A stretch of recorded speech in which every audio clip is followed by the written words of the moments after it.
সবুজ মাঠ, নদীর ধারে একটি কুঁড়ে ঘর। রাহাত, আমাদের ঘরে খাবার নেই। তুমি জঙ্গলে গিয়ে কিছু কাঠ নিয়ে এসো। আচ্ছা মা, আমি যাচ্ছি, চিন্তা করো না।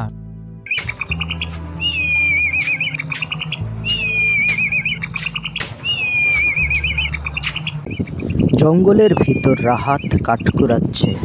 হঠাৎ একটা হাঁসের দেখা পেল। হাঁস, এই হাঁসটা তো দেখছি আহত হয়েছে। আমি তো একে এই অবস্থায় ফেলে যেতে পারি না। আমাকে একটু পানি দাও, আমি বাঁচতে চাই। নিশ্চয়ই দেব, তুমি আমার বন্ধুর মতো। রাহাত হাঁসটিকে বাড়ি নিয়ে আসে এবং যত্ন করে পানি ও ভাত খেতে দেয়। রাহাত, বাবা, এত কষ্টের সময়ে হাঁসের জন্য খাবার দিলে কেন? মা, অসহায়কে সাহায্য করাই তো মানুষের কাজ।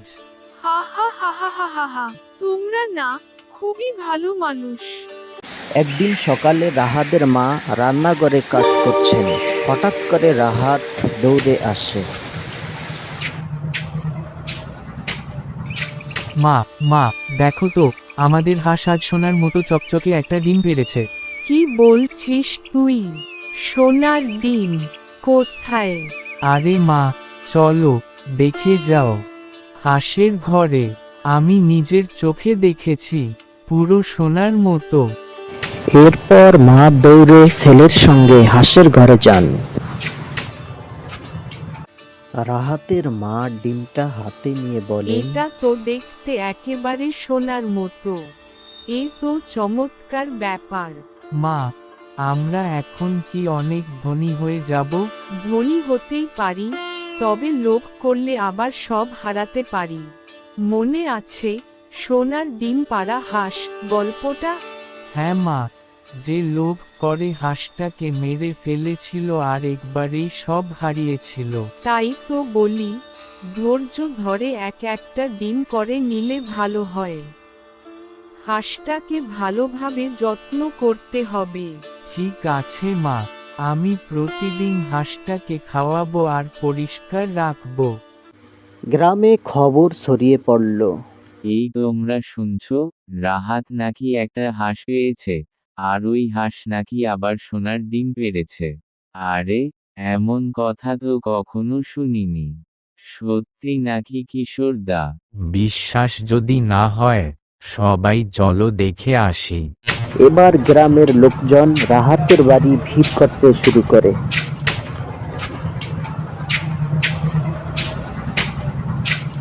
রাহাত, তুমি ভাগ্যবান।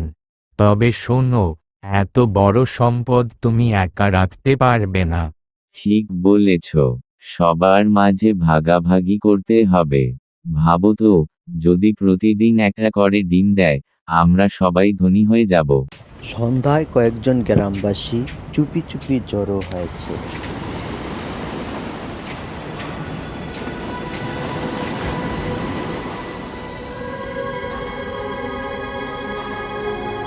আমরা হাঁসটা নিজেদের হাতে নিলে কেমন হয়? হয়তো হাঁসটার ভেতরেই সব ডিম লুকানো আছে। এখনই কেটে ফেললে সব সোনা বেরিয়ে আসবে। ঠিক বলেছ, কাল সকালে সবাই মিলে কাজটা করব। পরদিন সকালে গ্রামবাসীরা জোরে হাঁস টানাটানি করছে। রাহাত ছুটে আসে। এই, কি করছো তোমরা? থামো, হাঁসটাকে কেটে ফেলো না। প্রতিদিন একটা ডিমেই তো আমরা ধনী হতে পারি। ধৈর্য ধরো। না, আমরা আজই সব চাই, ভবিষ্যতের অপেক্ষা করব না। হট্টগোল শুরু হয়। গ্রামবাসীরা জোরে হাঁসটিকে কেটে ফেলে।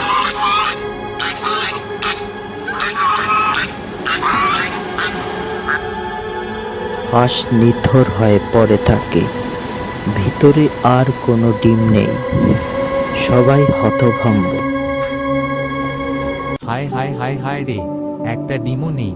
সব তো দেখছি শেষ হয়ে গেল। লোভে অন্ধ হয়ে আমরা নিজেরাই নিজেদের সর্বনাশ করলাম।